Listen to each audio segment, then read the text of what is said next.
Compare and contrast with what was going on back in the 1850s with what you see today in the streets of Canada, in the political arena of Canada, and on social media in Canada.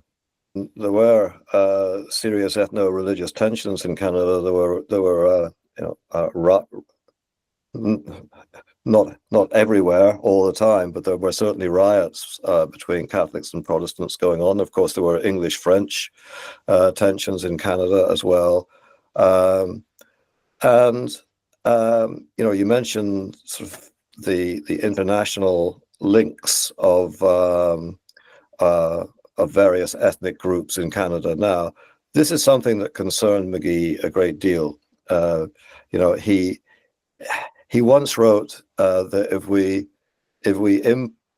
import the flames of foreign conflicts, I'm sort of badly paraphrasing here, but if we import the flames of foreign conflicts on Canadian forests, the result will be incendiary. We've got to stop that.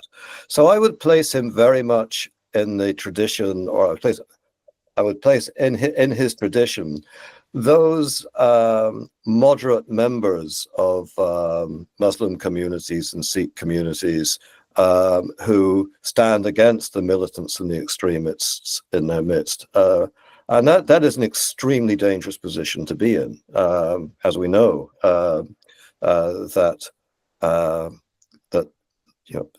at the very least, life will be made very, very unpleasant for you, and at the very worst, you will get assassinated.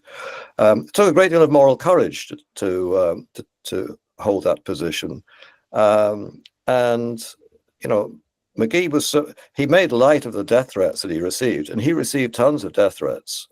He made light of them, but we know from various comments of his friends after he died that he was actually very worried by them. But he said, if I don't stand up against ethnic extremism, who will? And how can I tell other people to do it if I'm not going to do it myself? So, he cut moral corners, but he also had a great deal of moral integrity and a great deal of courage. No question.